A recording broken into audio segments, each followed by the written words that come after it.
it was super rewarding because that was the first time I really like just like one punch KO'd someone. Good for my confidence. And yeah, I think just like I keep going back to just experience. It's so important in the sport, and just that experience was good for me. In the back, I was thinking like, well, fuck, if I get in trouble, I can't panic shoot. You know, I'm like, I have to like actually fight this guy. I have to stand up with this kid. And he's coming from a Muay Thai background. He wasn't an MMA fighter transitioning to Muay Thai. He was just a pure Muay Thai fighter. And I think he had like 15 Muay Thai fights, my first. Wow. So yeah, those were all just like good things. And I like, at the end of the day, it also just made me realize I'm like, I just need to listen to my coaches.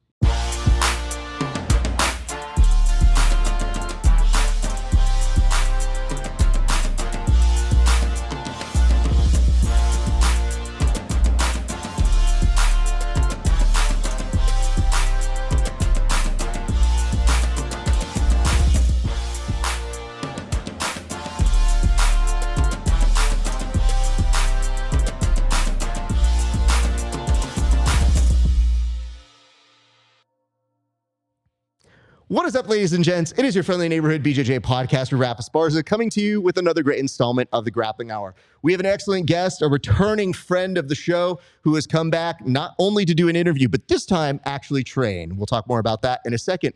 But before we get back to him, a couple quick reminders. First and foremost, if you like the show, and I hope that you do, I would love it if you go on over to patreon.com, help and support the show by paying $5 a month. And for $5 a month, you see 4 interviews in 1 month. You don't see anybody else doing as many interviews as us. I know that for sure because I count everybody else's. And, you know, they do like 2 a month and they're like, wow, I really broke the bank. So bang for your buck here. Additionally, for a few extra dollars, you see extra bonus content that's not available anywhere else, including tape studies with the athletes, people roasting my competition footage, and the Grappling Hour Challenge, where people are given a submission on a card and they're given 2 minutes to hit that submission on me. The catch is I get to roast them. So those are pretty familiar segments because I think you like it when I'm dying. I think you pay more money when I'm under duress, which fine by me. So go check that out. Patreon.com/Grappling Hour. Also check this out. You can get a new Grappling Hour t-shirt. You can check this out at rafesparza.com/merch. And we just got some new Grappling Hour tank tops. So in addition to the hoodies, because now it's starting to get into that cold season, you can get yourself a Grappling Hour tank so that you can show off the sleeves if you got tattoos, or you can show off the guns. I don't care if you got them or not. Just show them off, because I was told that a lot of you wanted to be able to show off these gains that you tell me you have, but that I have not ever seen. So prove it. Go check that out, rafesparza.com/merch. Also, be sure to like, comment, and subscribe onto the show. If you don't know what you want to comment on by the end of this episode, I will give you something to comment on. And very last but not least, we will give you a topic, yes, by the end of it. And you can check us out on our Discord to continue the conversations that way if you're on the show. All right, let's get to our guest. I'm so glad our guest finally had the courage to come roll with me, because the amount of touch and go, the amount of I'm healing, the amount of I don't know how to make it back to your gym I have gotten from this man is staggering when you look at the results he has had inside of the cage.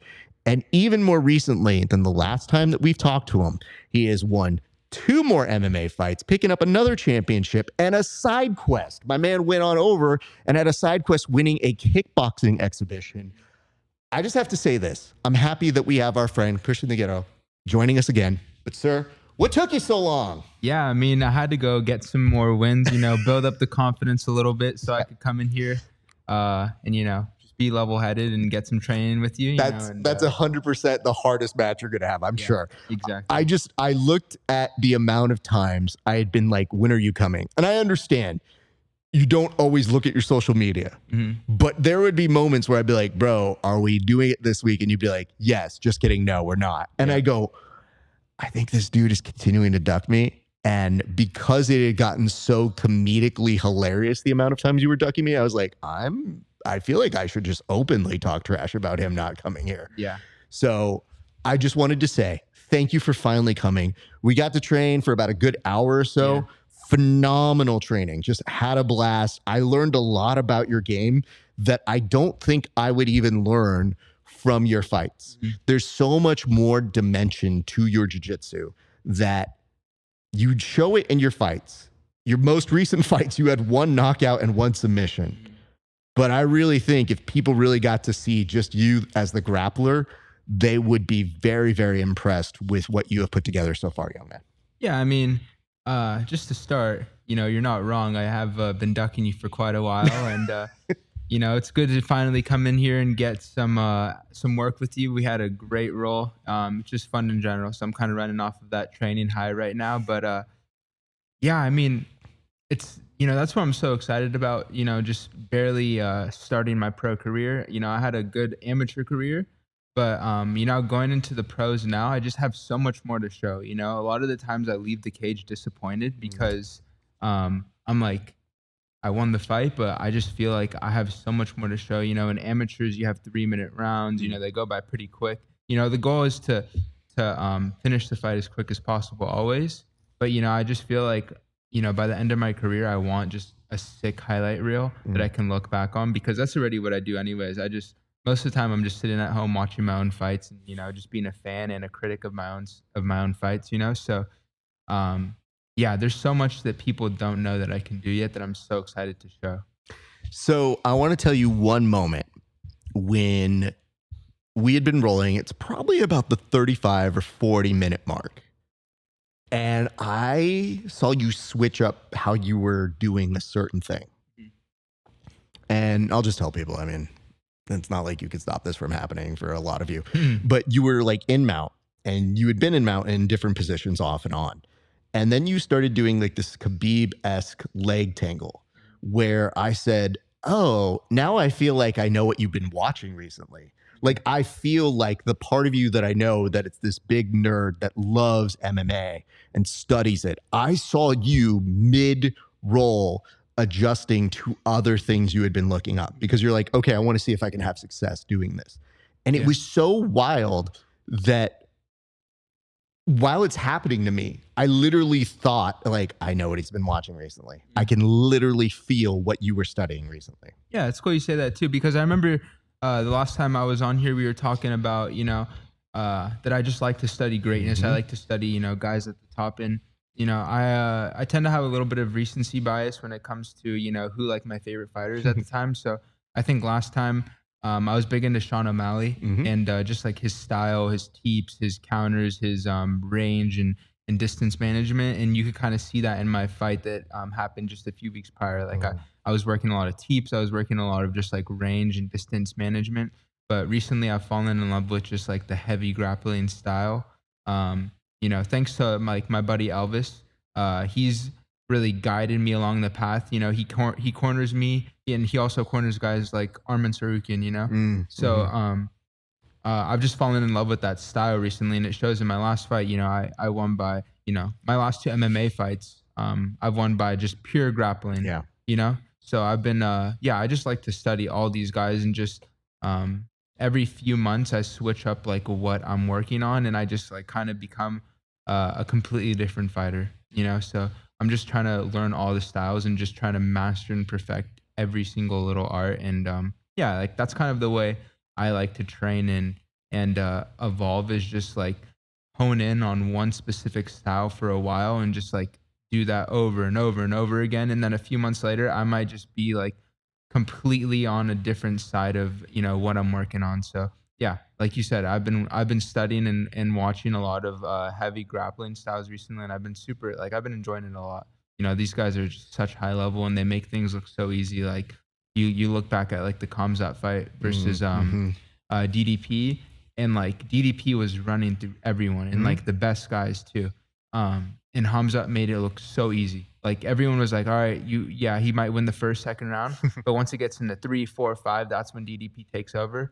But dude, Khamzat like shut his game down and like made it look easy. And I love guys who just make not so easy things look easy. Agree. And what's wild to me is there was this moment where I think people also forgot that DDP did like a quintet where he ran through a whole team by himself. So they kept saying like, oh, his grappling's trash. And I go, but he's won in grappling tournaments, just not at that level with somebody in this high stakes of a game. So it's always funny to me when I watch the comments and people go, oh, his jiu-jitsu is trash. And I go, maybe just against that guy who's on another level. And to be quite frank, running through a whole team by yourself in a quintet format is incredibly hard to do. And I would encourage a lot of you guys to do a quintet and have to stay in the rounds going up against 4 or 5 other people and watch how your magic fades away. Because even whenever I'm like doing stuff with my guys here, like I'm like, all right, I'm going to go against these 5 white belts. No big deal. After white belt 4, I'm like, I better not get caught with something stupid here because I'm a little tired, you know? And we recently did a quintet. I introduced it to them the week before the Craig Jones Invitational because I realized they had never really seen what it was or knew what it was. And I realized it's such a compelling thing that these goons that had never seen it went absolutely ballistic. And I saw them turn up levels because they didn't want to let their team down. Yeah. So it's like an intramural scrimmage against one another. But I saw these guys screaming after they won, and I go, it's a scrimmage against ourselves. Yeah. But to find that level to me in grappling is what makes it fun. You have to come up with new different things. So having said that, at a professional level, DDP did do that. And then you saw how easily Hamzat just melted it. And you go, look at that. It's an art. So it's something truly to behold.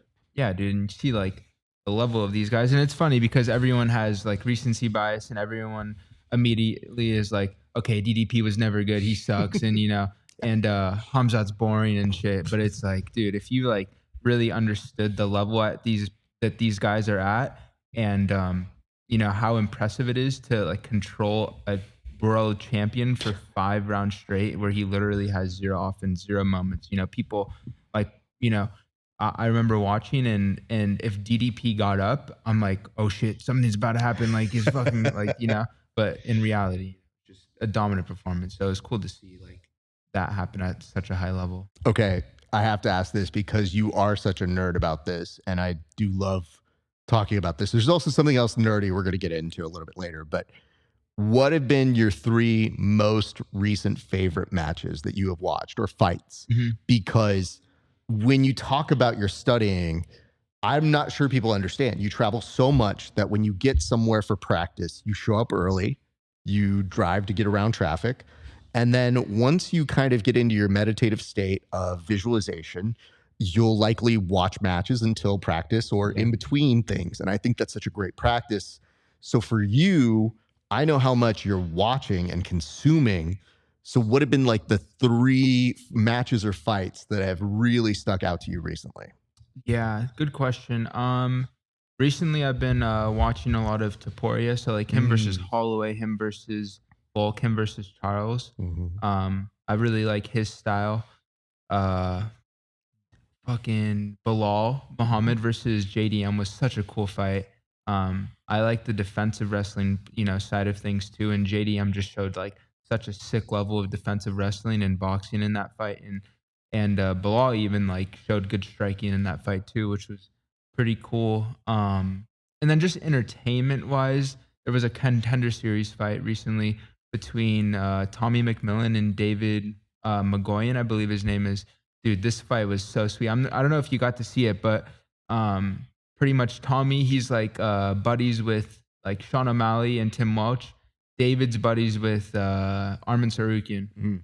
And dude, Tommy got his ass whooped in the first round. Like he got knocked out pretty much on the feet by a spinning elbow, and then he got put into a deep guillotine and somehow escaped. I have no idea how. And ended up winning the next 2 rounds and winning the fight. But just entertainment, like pure entertainment wise, that's probably my favorite like recently.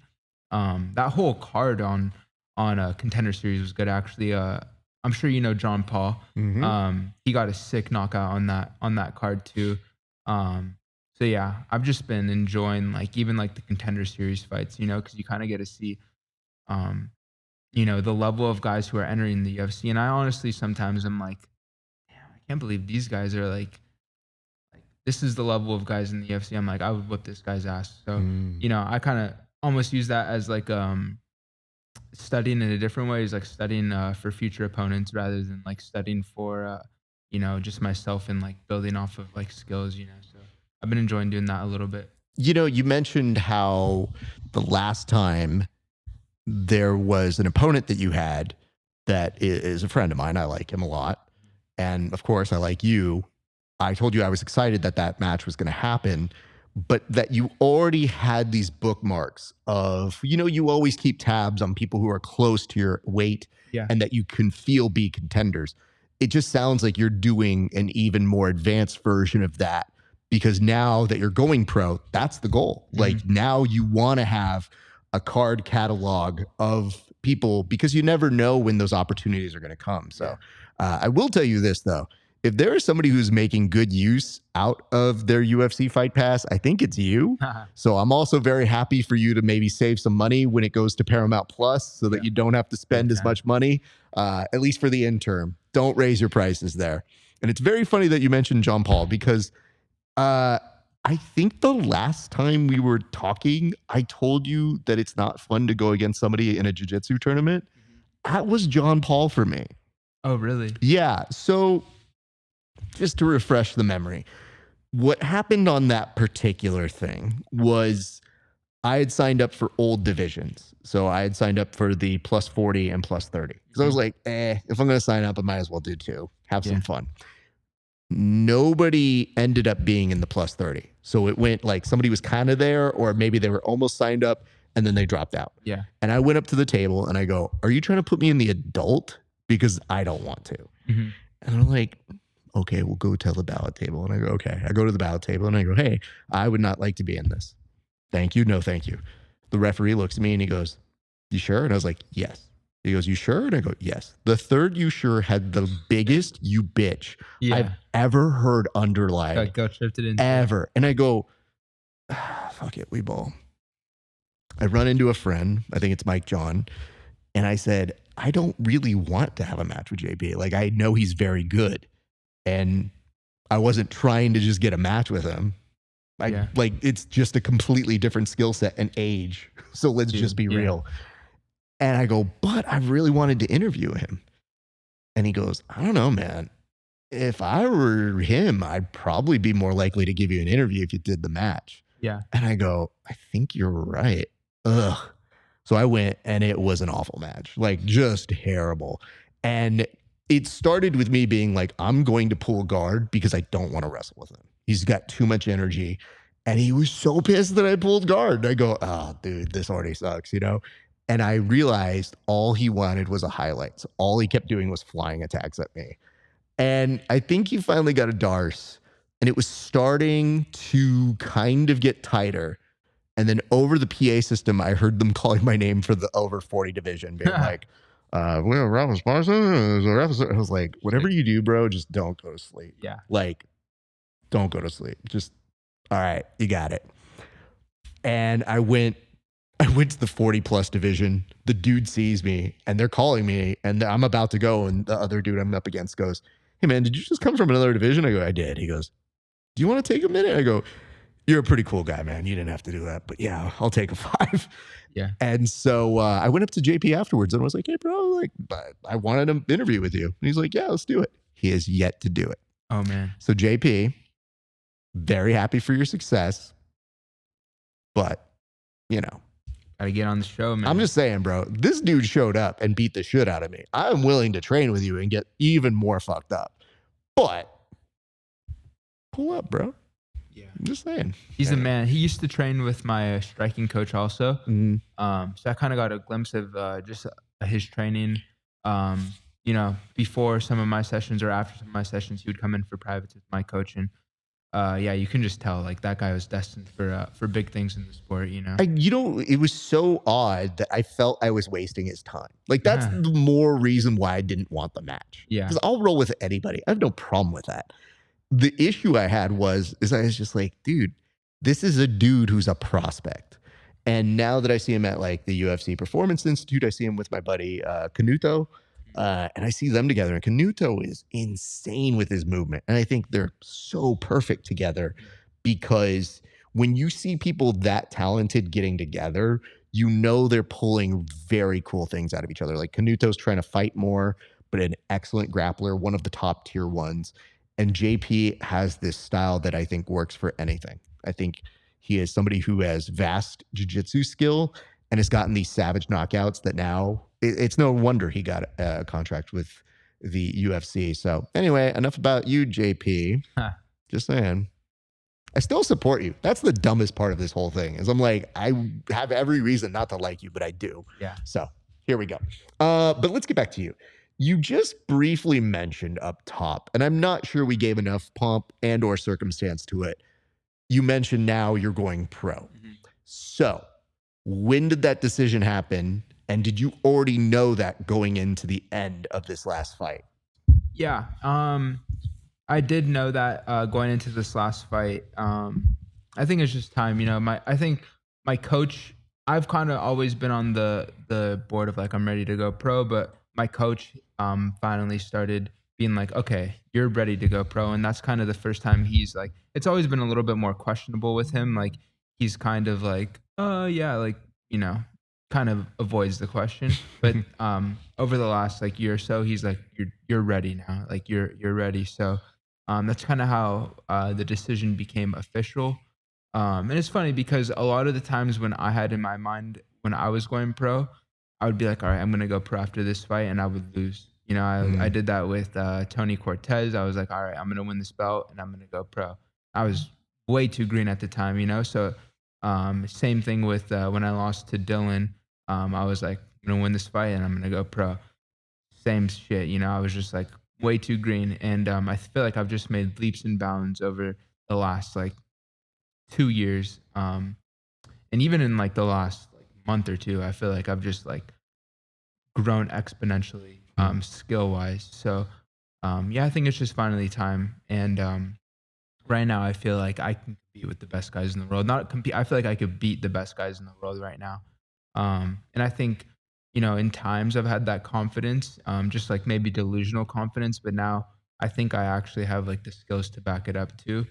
So just a mixture of just like being ready, getting the right experience, and then my coaches also being on board, because I'm always going to be like in the camp of like, fuck, I could go pro. I thought I knew I was going to be a pro fighter since I've been in elementary school, and you would ask me back then, I would have told you I could fight in the UFC right now too, So it's just, I think it was just about finally getting like the right people around me to say, you're ready also.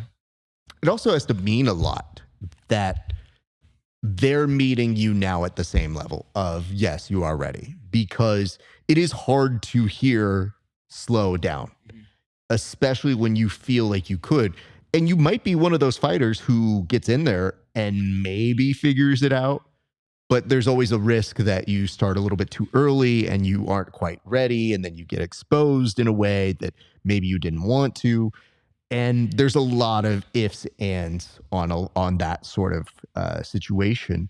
But it is nice to know that you and them are on the right page of, no, now it feels right. And I would tell you, it not only feels right from that perspective, but you would have missed out on this beautiful storybook ending to your amateur career. For those not in the know, UNF, I happened to be there. I was a civilian that day. I actually was not working it, which was a huge ability to just go and relax and enjoy the fights. And I was very delighted you were on the card. And I saw you and I was just like, all right, let's see our friend do some business. And you looked so good, like really, really amazing. And what made it all the sweeter is you get the finish, and then another one of your teammates is going to be the person putting that belt that he had to give up because he's also going pro to you.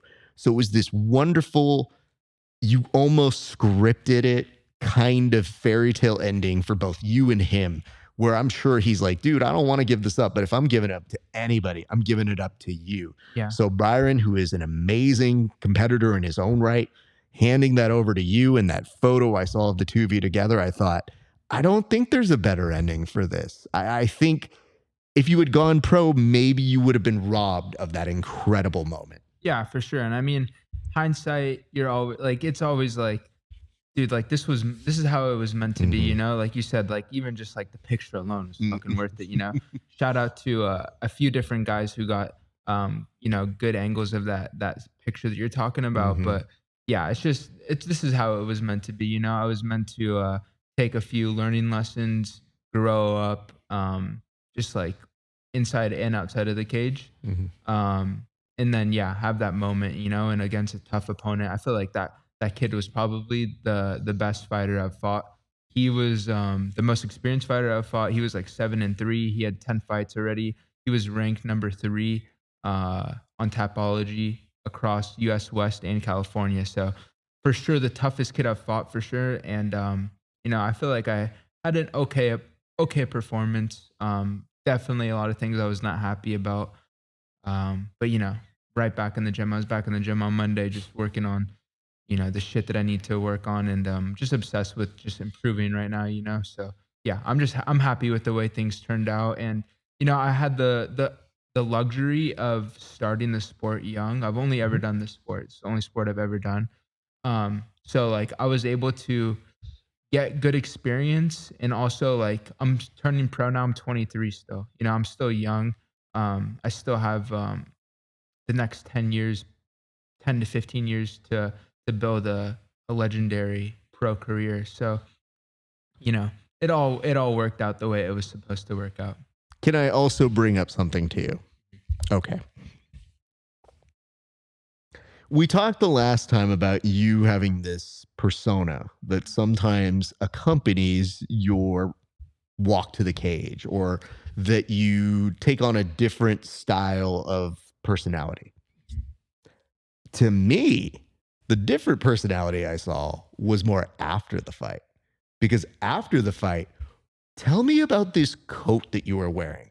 Because it was so unlike anything I've seen from you. Yeah. The mild-mannered dude that I see before me right now, who's incredibly humble, very talented. But that night, that looked like a coat that Dennis Rodman normally wears. And you were wearing it with no shirt, just literally looked like you were at the club. And I thought, who is this guy? Yeah. So where did that whole thing come from, sir? Yeah, I don't know. So first of all, I feel like that's just like kind of the real me, you know? Like that's like kind of the inner me. And like the only time that could really come out, I guess, comfortably is after like, you know, I feel like the fucking man, you know? Yeah. So like I win a belt and I feel like the man. And also I tend to go a little crazy after my fights food wise. So I'm just gonna show off the abs while I have them. And yeah, it's funny because I've had that planned out. I bought that jacket at a Goodwill maybe like a year and a half or 2 years ago, knowing that I was gonna wear it as like a post-fight fit, you know? So I was just waiting for the right one, and it happened. It just all worked out good. And I only packed, that's the only outfit that I packed after the fight. So like in my mind, I was like, I cannot fucking lose, because I'm not gonna walk out here in this jacket as a loser, you know? I'd rather just like wear the same shit I fought in, or just go, you know, out shirtless, you know? Yeah. So I was like, you know, I have to fucking win. I'm not going out of here wearing this as a loser. And yeah, I feel like that's kind of the real me. Maybe some people closer to me see that on a more regular basis, but I tend to be a little bit more humble when it comes to like the public eye. And I'm trying to like stop that. I'm trying to be less humble. And as stupid as that sounds, I'm trying to just be like, fuck this. Like I have one shot at life. So I'm going to just speak my mind and speak how I feel. And I feel like I'm the best fighter in the world. So I'm just going to tell the world that, and, you know, stop being this humble, nice kid who just says thank you and shit. And it's good timing, because I've been watching this Kanye West documentary, and he kind of grew up with this mindset of like, yeah, it's nice to be humble, but also like I'm the fucking man, you know? And, you know, no, everyone's humble. Everyone's nice. Everyone says the same shit in interviews, but people tune into the guys who, you know, they love to hate. And so, yeah, I'm just going to stop being humble and just let the world know that I'm the best fighter in the world. Well, let's be real. The thing that caught my attention the most was, if that was you at your most real version of you, I went up and I saw you were already in party mode. Yeah. And I was like, this is great. I'm so happy for you. And I didn't want to take up too much of your time. I just wanted to say, hey, man, congrats. And then you go, when we doing this? Yeah, and I go, huh? And you're like, it's got to be you. We're doing this. And I go, yes, show up. And then you go, yeah, we'll make it happen. And I go, all right, I'm going to leave you alone. But if that's the real version of you, I'm glad, because that real version of you literally said, it's not anywhere else, it's you. And I thought, well, it's a very nice thing to say. So as long as that dude who's talking to me there is the real version of you, you can talk your shit as much as you want to, because that's exactly why we do this. Like, the whole point of this is to say what great things happen and to celebrate them, because you don't know what tomorrow is. So I've always had a belief in, if I tap you on the shoulder and say, I want you on the show, it's because I've seen something exceptional. So you calling your shot when I also saw something exceptional was like, well, yeah, now we have to do it. Yeah. And that's why I insist on like no, we got to do this one in person. You got to come train. If it's not going to be training, it won't be the same. Because to me, I just know something's a little different than, let's say this. We're building you so that you will get your time with Luke Thomas in the future. But you're not ready yet. You gotta work with me. Like, I'm the gatekeeper. I start people. And then I see them on other shows. But I keep seeing you inching your way up there and getting more and more recognition from those boys. And all I keep thinking is, I'm like, it's not that far away. Like, this dude's gonna get these big opportunities sooner than we think. So it was me being like, I mean, you can go talk with Luke. I bet you he's not going to roll with you. So just saying, Luke. No, he wouldn't for sure. But, I made it a point to let you know that I was coming on the show after, because I've owed it to you. I try to be a man of my word, and I have not been that to you over the last however long it's been. So for sure, I owed it to you, and I'm happy it happened finally, because we had a blast, man. We had a good time rolling. And it, like you said, it makes for a better interview because we have a little bit more of an understanding of each other. And, I get to see your passion for the sport too, which is cool. Like you said, it just builds a little bit better of a connection, So, yeah. Well, and just so people understand, the last time we did this, you weren't able to do a rolling session before. Mm-hmm. Now, we had thought that might be the case. So then you said, hey, I'm going to stop by. And it was like not even attached to an interview. It's just like, dude, you're here. Oh, I'll stop by at some point. I bet like, all right, well, I want you to stop by, but I also understand my man's got fights coming up, and I never assume I'm more important than another fight. So I was like, all right, just be patient, let him do his stuff. And then I think at some point you're healing up. And then at some point there's a fight coming up, and I go, all right, no problem. So when I saw you, Dennis Rodman coded all being like, we're doing it. I go, I'm going to leave you to that. Go party. I'll talk to you later, sir. So very happy about that. But I want to ask, talk to me about that finish, because having gotten to roll with you, I see more of how you set it up. But I also recognize that you put up this week, or maybe it was about 2 weeks ago. What do you like better? Knockouts or submissions? It's cool because I got both, and you put up 2 different videos of one of each. Yeah. So I'd like to start first with the submission finish, and then we can backtrack to that last knockout win that we've had since we talked to each other. Yeah. So the submission finish, it's funny because I felt like such a puppet in that fight, because my buddy Elvis, who I was telling you about, super, super high level grappler, great fighter, but even better coach, which is like, it's saying a lot because he's a great fighter too. And he's crucial to be in my corner, I feel like, for me. And I haven't even trained with him probably prior to the fight for maybe a few months, but I just had to have him in my corner just because we built that trust with each other. And he's one of those guys who just like, he knows how to coach me specifically. Like, he says the right things for me. He brings a certain energy to just keep me calm backstage, keep me calm in the fight. So yeah, I just like hearing out for his voice. And he said, like, you could go back to the clips, like everything that I did, he said, he goes, trap the wrist, I trap the wrist. He goes, hook in, I get the hook in. He goes, body triangle, I get the body triangle. He's like, body triangle on the other side, and I switch it. And then So everything to a T I did like just because of him. And I don't know, like I must have just been in like a good flow state that day because um I heard everything he said, and every time he said something, I just automatically did it, like just without thinking, you know?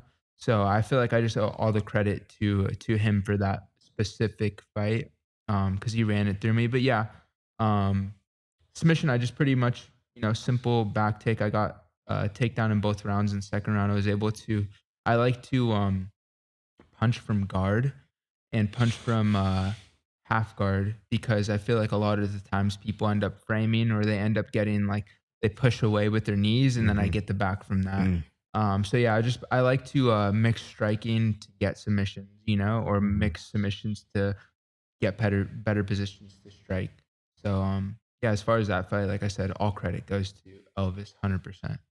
I mean, kudos and compliments to the chef, Elvis. That was a very, very good performance. And we've commented before about your control and your composure, but this to me felt like an even more confident version of that composed fighter that you are. So now knowing that you were able to make plans that were enacted by your coach, it's just a different level of being able to make those things work, because it's frustrating when you're a coach and you'll be yelling out like the right things to do and sometimes they just can't do it, or just they don't know how, or they get confused. Lots of things happen, but that's how you know a true professional. You take the knowledge in, you take the notes, and then you can start making things happen. So really, really impressive performance.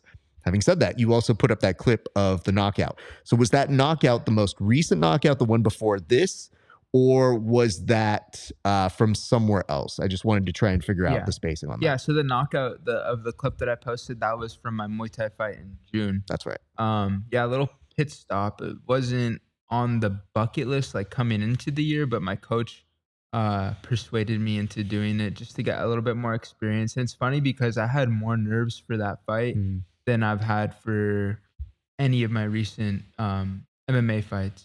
And I think it was just because it was something new. It's like a different environment, different sport almost in a way, it's in the same world, but it's still a different sport. And it was like very, very crucial for me to feel those nerves. I feel like because I'm usually pretty calm before my fights. I'm usually very calm and almost too calm before my fights. This time I was like pretty nervous, which is rare for me and new. So yeah, I wasn't 100% on board with doing a Muay Thai fight. And it was kind of hard for me to take it seriously in training just because I'm like, the main goal is obviously MMA.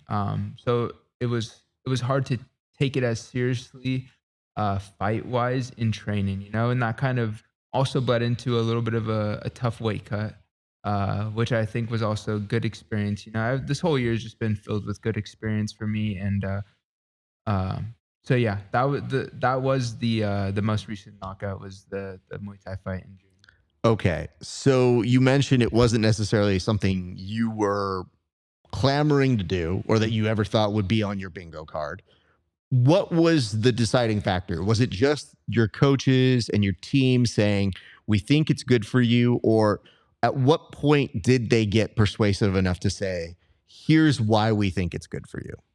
Yeah, I've kind of always just let my coach take control as far as telling me what I need to do. Sometimes I'll push back just to be a little shit. But most of the times I listen to what my coaches say. And my wrestling coach, surprisingly was not on board with the Muay Thai fight. But my coach Jason was just like, let's just do it. It's a good experience, going to keep you in shape, and it was good because my plan was to fight in June or to fight in July for Up Next. I was kind of waiting for the belt. There was a lot of moving parts. Byron had the belt in my division. I wanted to wait for him to vacate it. There was no scenario where I was going to fight him. Yeah. So I was waiting for him to vacate it. That lined up to be about like late July, and this Muay Thai fight was going to be early June. I'm like, okay, I could almost use this as like a pre-camp to be in the best possible shape for July. And that's how it worked. I I had a tough weight cut for the fight, the Muay Thai fight, but it made me get down to the weight, and I kind of just maintained uh, the whole way throughout my camp for the MMA fight, So it made me, yeah, just get in like pre-shape. It was almost like a 3-month training camp for the fight in July, my MMA fight. Um, so yeah, the ultimate deciding factor was just listening to my coach, and at the end of the day, who knows who would have known he was right. And yeah, it all worked out. So how did it feel like when you have this goal that wasn't necessarily your goal, but you still got a great result out of it? Like, what did that feel like for you? Because it must have been a validation of this other talent that you have, because clearly solid grappler, excellent striker, very good at wrestling. You put all those things together, that's what makes you a complete fighter. But taking away a good portion of that and really focusing on just one of the skills, at times it could be nerve-wracking to give up what makes you so good all around. Yeah, it was super rewarding because that was the first time I really just one punch KO'd someone. Good for my confidence. And yeah, I think just like I keep going back to just experience. It's so important in the sport, and just that experience was good for me. In the back, I was thinking well, fuck, if I get in trouble, I can't panic shoot. I'm like, I have to actually fight this guy. I have to stand up with this kid, and he's coming from a Muay Thai background. He wasn't an MMA fighter transitioning to Muay Thai. He was just a pure Muay Thai fighter, and I think he had 15 Muay Thai fights. My first. Wow. So yeah, those were all just good things. And I at the end of the day, it also just made me realize I just need to listen to my coaches, because especially during the weight cut, I'm like, Jason, why the fuck did you make me do this? I don't want to be here. I don't want to be cutting weight. I don't want to be doing this sport that I'm not even gonna is not even the plan. But after I realized, okay, that was actually extremely valuable for my development, for my confidence, for experience. So it just also, at the end of the day, if nothing, just made me realize that I have to listen to my coaches, no matter what. And I always do, but it just kind of was a nice reminder for that. And sometimes it's hard because you just think, how am I supposed to find it within me to achieve this thing that I don't want? And sometimes people can see it for you where they think this is good for you. For example, a lot of the times if I know somebody's about to fight and I know they need something in between, sometimes depending on their skill set, I might say hey, I think you need a jiu-jitsu competition because we need to work on X or Y or Z. And I'll explain to them, I go, I'm not trying to derail your main objective, but I think a mini goal to get you on the big train is more important. I think that we can also get some intel if you're able to do these new things we're working on. And this is the best way to find that out. And more importantly, I don't think you're going to get messed up as much in a jiu-jitsu competition. Where if somebody says to me, how about a Muay Thai competition? Same thing, might be something good for somebody. Yeah, it's definitely cool. Oh, that other person has a good record? Okay. That doesn't seem like I really want to do that, but okay. Nobody else? Yeah. Nobody else closer to this? Okay, for sure. Yeah. It's hard to really get motivated for this, but clearly your coaches have this path, this confidence in you, and they know that if the next step is going pro, better now than later. Yeah. And for sure, because as an amateur, you have the luxury of, you can do all these different sports, you can do these different competitions, and it's either not gonna count on your record, or don't have to be for example, if I go pro and I wanted to do a Muay Thai fight, I would have to do also a pro Muay Thai fight. Right. I can't do an amateur Muay Thai fight as a pro MMA fighter, So if there was ever a time that I was going to do Muay Thai fight, it was going to be around this time. So yeah, I'm definitely happy I did it. And some jiu-jitsu competitions, I've actually felt like I've been craving doing one, because I used to do them as kids, but I haven't done them since I was a kid. So I just want to compete, I just want to get as familiar with those butterflies and stuff as possible. So I want to even maybe do a jiu-jitsu competition. Like you soon. need to tell me which ones you're doing so I don't do those. I'm not trying to have another JP situation. But I should say this: JP is the only person to submit me in competition. Oh, really? Only person. No way. Yeah. Wow. I'm competing against fellow olds, and I can hold my own against fellow olds.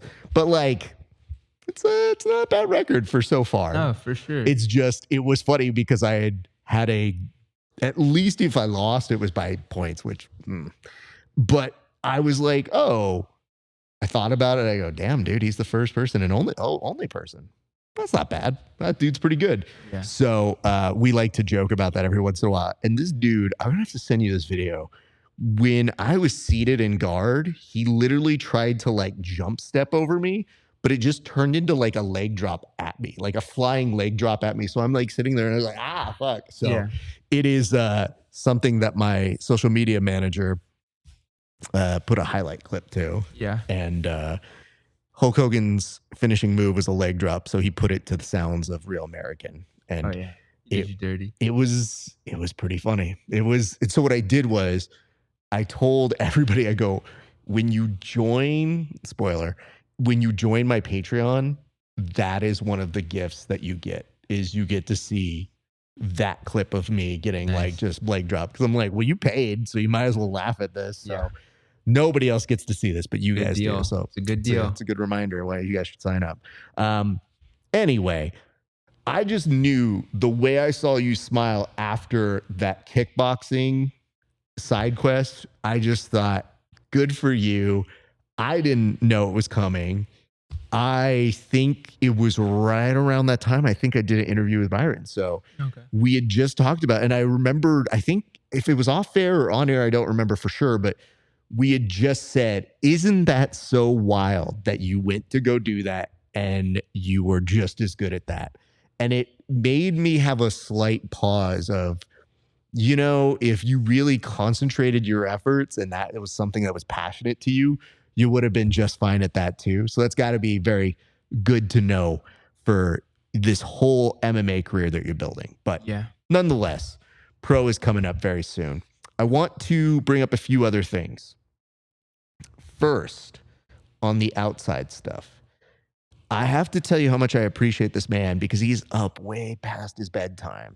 And I have to ask, because I saw during the rolls that you had the Aura ring on. Now I have this, which is the whoop. So I had it in my back.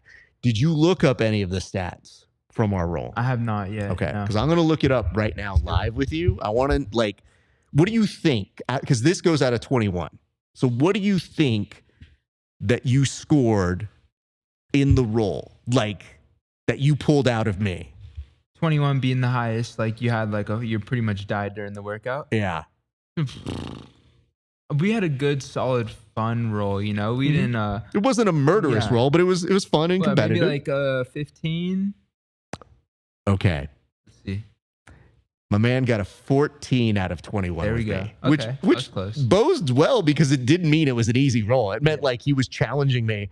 And you had me at 12 minutes in zone 4. Oh, shit. Now, I didn't think I would be going that level, but there were moments when I was like, oh, shit, we gotta come back in. So I had told you, I was like, dude, during the summer, I have not had as tough of a training. You've been definitely top tier of the training partners I've had recently. And after 10 minutes, we roll for a whole hour, but after 10 minutes, I was like, okay, oh God, it's going to be like this. Okay. So I knew you would be a stats nerd and this would be something that we have to do. So I'll put this up for everybody to see here in a second, but 12 minutes there, 22 in zone 2 or zone 3, and then 10 minutes in zone 2. But look at this. You gave me only 2 minutes in zone 1. Literally, this dude probably from the bump and roll was me being like, no problem, here we go. And then the rest of it all in those different areas. Dude, 12 minutes in zone 4. That's pretty crazy. That's honestly not bad. Yeah. That's man.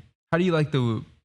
I love this. Yeah. I can't roll without it. Do you get mad if you don't get the data from your training session? Yeah. Sometimes pisses me off whenever the Aura ring, it gives me updates about battery percentage, but sometimes it lags a little bit.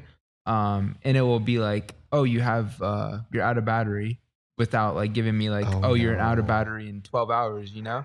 So if I like go to a training session and look at my app after and it's like out of battery and I didn't get the workout log, like I'm so pissed, you know? So yeah. So how does it give you your log?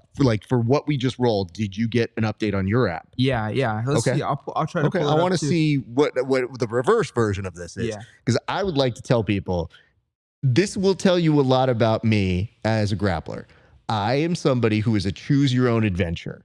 So I roll how you roll. So Yeah. I'd like to think mine should be a reflection of what yours should be. But if this dude is in zone 2 for the whole roll, I'm about to be real pissed that he was like not breathing hard. To be fair, the Oura Ring is mainly for sleep. It's not as good with activity, which is why I was asking about the Whoop, because I know it's big on activity, but it also tracks sleep, Dude, you know? here's my issue. You don't have to pay a monthly for that. Yeah, you do. You do? How much is the monthly? It's cheap. It's like $4 or something like that. Yeah. This is like $30 a month. So it's terrible, but I get everything. I get that workout. I get my sleep. I have it very set. And in fact, it was telling me, it was like, bro, you were stressed. Yeah. So like my favorite thing is, as you're pulling yours up, by the way, the reason I'm doing this is because you made it this far into the interview. So this is really for the nerd part of us who really geek out on this stuff. But I love looking at how stressed you made me. Mm-hmm. So this is where you can kind of follow along on the chart. So it's not until the very end that you really see me get peaked at 180. And I think that was when you were starting to put on a couple choke attacks where I was just like, yeah. But yeah, it was fun. Actually, no, you got 2 ratings out of me. I think what happened was it mistook setting up this as extra jiu-jitsu. So just setting up everything, the downfall from that, thought it was a 7 out of 21. Wow. Yeah. Damn. Okay. Yeah. So you're going to be a little upset at this. Uh-oh. It says I was in zone 1 for 27 minutes. But to be fair, like I said, this is not as good as at tracking activity as it is sleep. So I use it mainly for sleep, but I also I'm just like a nerd when it comes to all of this kind of like sleep and activity and just tracking and seeing like the stats and stuff. Yeah. So yeah, that's why I was kind of asking about the Whoop, because I've been interested. I know it's good with activity. This one, not so much. It's such a game changer. And you know how you mentioned if you don't get that info, you get really like, there's very few training sessions I don't have logged. And let's say, because it has different places. So you can wear a sleeve or you can wear it in the underwear. Yeah. And I have it in the underwear. And when I do this, part of the other reason I do this off of either the underwear or the sleeve is because in the Oura, I kept thinking it's similar to when I got my wedding band and I would take it off. Yeah. And my wife was like, do you not like me? Like, what's the issue? And I go, babe, I don't think you understand. I can't pimp slap somebody. I'm going to get really nervous. And I go, and if you train in gi, and I showed her photos, I was like, look what could happen. She goes, that's not going to happen. I go, you're probably right. But I know more often than not, I'm more clumsy where I might hit somebody with it and it makes me there. So literally half of my objective today when I saw you had the ring, because I knew you would have it, I was like, I just need to make sure I just don't get hit with that thing. And there was one moment where it just accidentally hit me here. Yeah. And I just thought, I was like, thank God I'm not fighting him. Yeah. Because that was it wasn't on purpose, but it was such a clean hit. I'm like, that really would have fucking hurt if that was had any force to it. So, but listen, compare this to the rest of the day. This is what it shows you. So it literally tells you the recovery, and then it shows you here the 2 different sessions. So this thing is on great. That's sweet. Yeah, I'm going to have to get one of those eventually. I've been obsessed with the Oura Ring, and it's almost like an addiction, like going and seeing your stats of sleep over the night, seeing your activity, and you're like, damn, did I really not work that hard today? Or so I'm almost like addicted to the damn app. You know? I think you will find a great sense of use out of it. And I don't know who does your taxes or anything like that, but maybe look into seeing if it's an expense because it is part of your business. Yeah. Yeah, going Just pro saying. now, especially, yeah, that's actually a good idea. I might have to look into that. You know, I think you will be so impressed. And this is part of my appeal. Also use my code. But part of my appeal is this. I feel like on my side, what I like about this is when I do go to sleep during production, which is one of the highest stress times, it will tell me, hey, bud, you need to slow down. And so those times where I'm like gearing up and I'm doing all this work and I'm working as a producer on a show or a jiu-jitsu show, if I see this thing in red, it's like, no, you got to sleep. So it's a good reminder to me to always put my health at the forefront.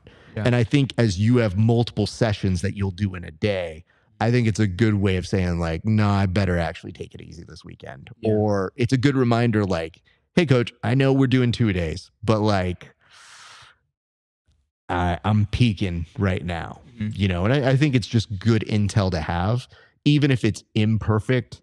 I mean, I looked at those numbers. They did not look off to me because having lived through half of that, I was like, I think I was in zone 4 for 12 minutes. I think that checks out. Yeah. So I just think you'll totally geek out on stuff like that. Yeah. So you doing that is good. My second thing I wanted to bring up, I don't know if it was the last time we talked, but in the time since, your dog has now gotten his own Instagram. Yeah. Okay, so it's Mr. Guppy is his name? Okay, 1, how did he get that name? And 2, like, how long have you had this dog? Yep, so my fight with Eleno, I believe, was in March of 2024. And I got him in April. Okay. So just like right after that fight, probably it was like very soon after I was on here last. Yep, his name is Guppy. It comes from iCarly, one of the characters on that show. I came up with it, so I'm gonna take the credit for naming my dog. And yeah, dude, he's just a man. Like, I don't know if you know anything about pugs, but I did not know this, but all they do is sleep and eat. Like, he sleeps for 20 hours a day. 20. And I'm not kidding. He snores like the loudest I've ever heard anyone snore. And it's so loud that since I've gotten him, for the first month that I had him, I actually like built up a strong sense of resentment towards him because I could not sleep. And like we were just talking about, I'm obsessed with my sleep. Yeah. You know, I'm obsessed with those stats. And I couldn't sleep because he's snoring so loud. So for the last year and a half, I've actually had him. I sleep with earplugs because if I don't have my earplugs, I cannot sleep. He snores too loud. But yeah, he's just like the light of my life. He's so cool. He howls when I come home. Even if I go to throw out the trash, and I'm gone for 20 seconds, he'll act like I've been gone for 30 days, you know, and he just like, he goes crazy. Yeah, he sleeps most of the time. And I've always been like obsessed with pugs. I've never had I didn't have a dog as a kid. I had a dog like with extended family and whatnot. But as like at my actual house, I didn't have a dog, but I always liked pugs for whatever reason. I thought that they were like so funny how they're like chubby and, you know, lazy dogs. But I don't like super hyper dogs. I don't like jumpy dogs. I don't like big dogs for whatever reason. So it happened to be that he's like the perfect style of dog that I like, which is just lazy. Just like you can just chill with him. You know, most of the time I come home, I'm exhausted from training and he's just like sleeping there. So perfect style of dog and also just like the cutest thing I've ever seen, you know? So yeah, he's the man. I'm so happy I've gotten him. I couldn't imagine having a dog, but it just randomly happened. Yeah, my wife, she's responsible for getting us 2 dogs. So the first was a French bulldog. So the French bulldog is similar in the sense of just sleeps and eats. And my wife likes to say the French bulldog only loves me because ever since she brought the second dog home has carried deep resentment to my wife. The second dog is a pug zoo. So it's a Shih Tzu and a pug. No way. Yes. And this dog thinks it's the guardian of the house, but it is only 16 pounds. And just like woof, woof, woof, like at the door. And you're always like, if something happened to us, this dog's literally going to come lick the robber in the face and just go, I love you. And I go, that's not protecting. This is not a big protect. So whenever I see your dog, I see it as a mesh of both of mine. Yeah. Where it's got the laziness and the bigness of Lucy, the Frenchie. And it has the light in the eyes and like insanity of Moira, the pug zoo. So I've shown your dog a couple times to my wife, and she's just like, oh my God, I'm a fan. And I go, yeah, this kid's got a great dog. It's good. I should ask this though. When you say you come home, I wonder if you have the same experience I have with especially the Frenchie, which is in the same way my whoop tells me to slow down. The dog also is incredibly successful at getting me to slow down. And that's something I had to learn over the years because I'm a bit of a workaholic. Yeah. I mean, it's almost like the thing where it's like you're a product of the people that you're around. You know, a lot of the time I'm around him and I've kind of just become a napper, just like a little lazy when I come home, you know? And the funny thing is too, is he doesn't like me. Like he does not like me. He loves my girlfriend and he loves my mom, but like, you know, unless I'm the only person at the house, he doesn't really care about me. Which I honestly like. My girlfriend always tells me, she's like, "No, he loves you. He loves you." And I'm like, "No, like I know he doesn't like me, but I honestly like the fact that he doesn't like me. I think it's hilarious. You know, he just like he'll shun me, he'll ignore me. I'll like pull him towards me, and he'll just go back to his cage. So yeah, I could go on and on about it. I think the reason why it's so impressive to me is the amount of costumes you have put him in. I'm sorry. Has this been you or your girlfriend that has put him in these? Yeah, 100%. It has been my girlfriend. Okay. She likes to dress him up. And honestly, like if she could put him in a dress and shit, she would. And she could dress him in a different costume every single day. You know, I'm just kind of I'm just there along for the ride. But there's one of him in the UNF hat. Yep. So like, is that one you? No, also her idea. I just got the hat. She loves dressing him, you know. But you know, I'm along for the ride. The only thing that I am stuck on is I'm a big football fan, and I don't know if this is morally wrong or not. You can tell me if it is.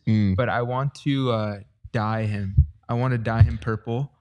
I've seen it on TikTok. Hold on, purple Vikings? Ravens. Ravens. Gotcha. Fan. Okay. Yeah. Took me a second. Okay. That's a very unique purple as well, by the way. Yeah. So I don't know if that's morally wrong or not. It's pretty bad. Yeah, but not permanent. You know. No, I know. Nobody thinks it's going to be permanent, but you're the one who knows it's wrong, and you're like, I don't know. Yeah. Have you seen other dogs been dyed like that before? Yeah. So I've seen this once on TikTok.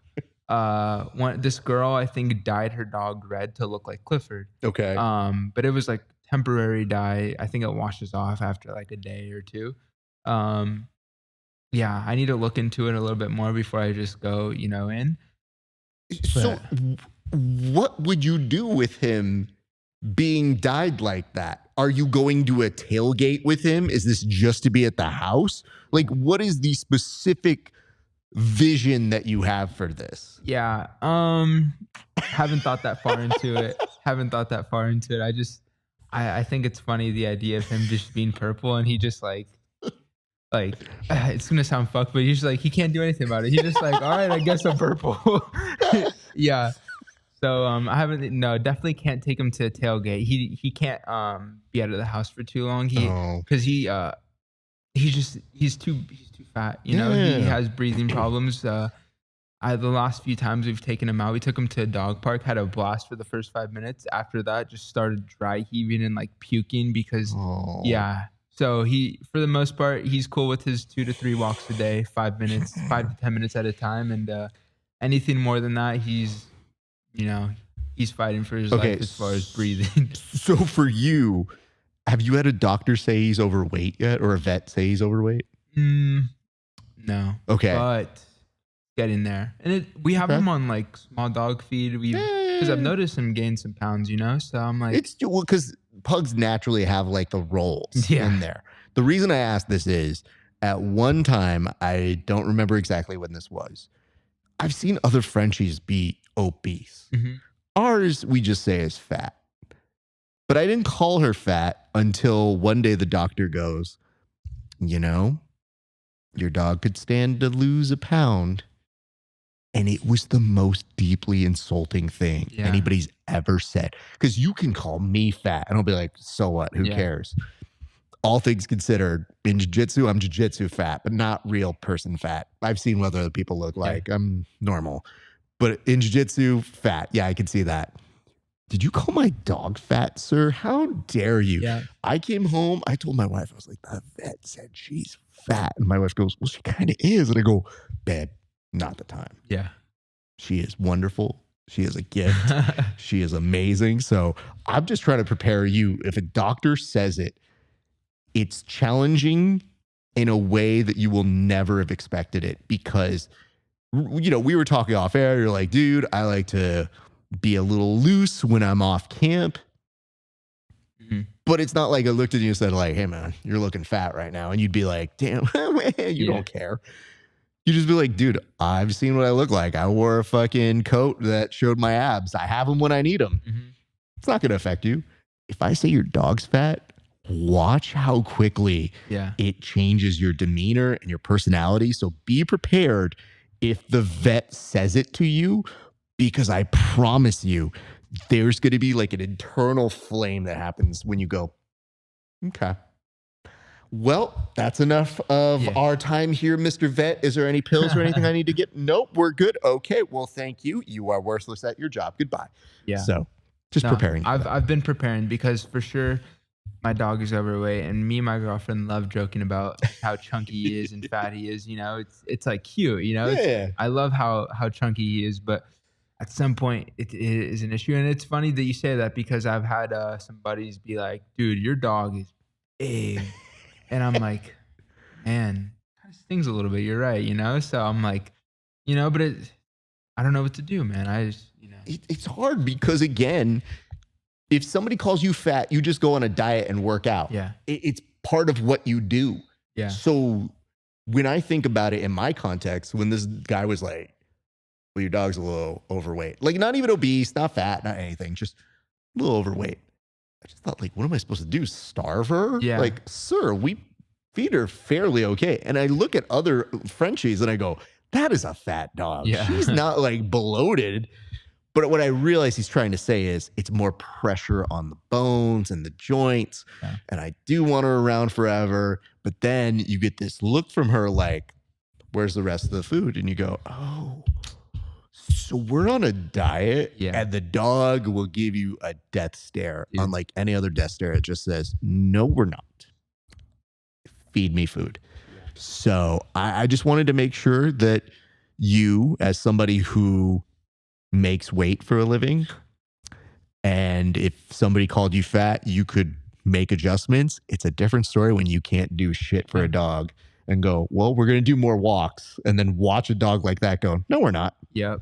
Dude, and it's like your kid, you know? Yeah. So it's like, it hits a little deeper, you know, when it's not you. Yeah. You could have thicker skin, but, you know, it hits a little bit deeper hearing it from an outside source. But it is what it is. Having said that, we do actually refer to her as Fat Baby. So we do, oh, Fat Baby's here. And then she'll just be like, she just looks at us like, I think I know what you guys mean. Yeah. And they go, it's with endearment. So listen, sir, we have gotten through the topics. We've done the things. I should say this. I don't think we can say for sure that something is going to happen, but it looks like if you get your way, you would like to see your pro debut happen before the end of the year, correct? Mm-hmm. Yeah. Beautiful. What can you promise us in your development and what we can expect from you when you do finally turn pro? Yeah. So the plan is to turn pro before the end of the year. I actually wanted to get 2 pro fights in this year. Looking like it's going to probably be 1. And what you can expect from me is just a better version of myself every time. You know, I'm obsessed with becoming the best version of myself inside and outside of the cage. And I'm just ready to show the world what I'm capable of. I'm ready to change my family's life, you know, and I'm just yeah, I'm just excited for what's to come. You know, I think I'm gonna hit the ground running. I'm ready to be active. I've had some spells of inactivity throughout my amateur career because of COVID, because of injuries. I'm just ready to be active. I'm ready to hit the ground running, and I feel like I can compete at the highest level right now. And I feel like I am the highest level there is in the world right now. And I'm gonna show that. I'm gonna show the world, you know, what I'm capable of, and I'm capable of great things. I've been saying that for years, and I'm just ready to show it. I think you're there too, man. And you know, I only get a little slice of the pie in the jiu-jitsu side, but compiled with the commentary I've gotten to do of you as an MMA fighter, me watching your clips, me watching you grow, and now getting this extra piece of information, I feel you're right there. So I'm happy to see you go past that threshold and continue to do great things, because every time I feel like I watch you do something, you have made drastic improvements each time. So you are truly studying, and it shows. And like I said, it's one thing when mid-roll I can see your influences, where sometimes people are just rolling instinctively and not necessarily strategically. So they might be good athletes, or they might be good strategists, and they may not have the other thing. You have put it together where now your athleticism and your study and your strategy are at a very good level for where you need to be to go pro. So Yep. I think you're in a pocket that will do some incredible things. Yeah. And I'll tell you this, you have not seen anything yet. Like, I am capable of so much more that I've shown in fights. And you know, I hope that I, you know, have maybe some longer fights. I like finishing fights early, but I just want to show what I'm capable of, you know, and I am capable of great things. I just can't wait to show that. And yeah, I believe in myself more than anything. And I just know that, you know, it's good times are coming. You know, I'm about to show the world exactly who I am. I love that. All right, sir. Well, before we close on out, what I'm going to do, I'm going to let you look at that camera, give thanks to anybody you want to. You can also give shout outs to any of your sponsors or anybody who has helped you to have a pretty successful 3-fight run since we've last talked. Yeah. So, you know, obviously 2 MMA fights with a win, and then this kickboxing, Muay Thai exhibition that you were able to do, and kind of like the side quest that you were able to make happen. You've had a great run, and I'm sure you've got some people to thank, and that camera is all yours, sir.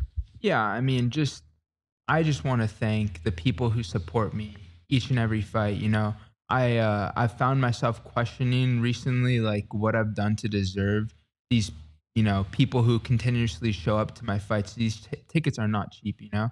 So thank you from the bottom of my heart for the support. Especially at this level, I'm still a nobody. You know, in my head, I'm a superstar in the UFC already. But in reality, right now, I'm still an amateur fighter turning into a pro fighter.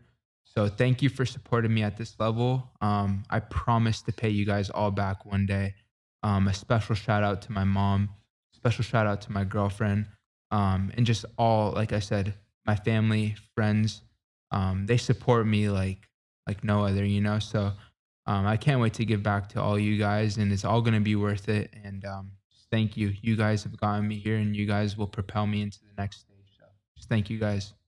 Love that. And by the way, shout out to your mom, who on the post that we put up about you winning a championship belt, like put up in the comment section, just like, I'm sorry I couldn't get it for you, but I'm so glad this is how it turned out. And I wanted to be like, no, it turned out great, man. Like, you don't need to tell us any of that. Yeah. But I thought that was an incredible story, and I'm glad you were able to share it with us. But yeah, it's cool she saw that too, because I hope she didn't take it in like in a way of me being like, I never got what I wanted for Christmas. But you know, that's like one of my main motivations, is just like, man, for whatever reason, I hate seeing my mom work. You know, I want to retire her. I don't want her to have to work a day in her life ever again. Yeah. You know, so that's one of my big motivations, is just I want to retire my mom. I want to just make sure that she has a good rest of her life, and she could just do whatever she wants. You know, she's a workaholic too. Yeah. So even when I do retire her, she's probably going to still go to work, you know, but I just want her to not have to work if she doesn't want to, you know?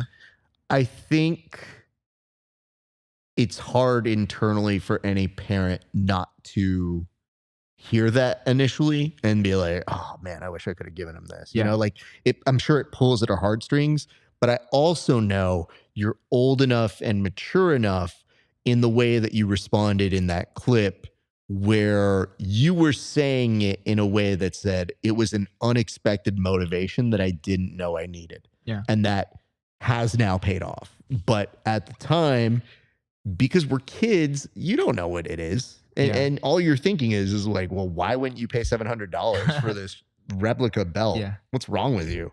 It's what I want. And you sometimes do the bartering where you go, I don't want anything else. I'm not asking for video games. I'm asking for this. And for her to have that response is also big on her.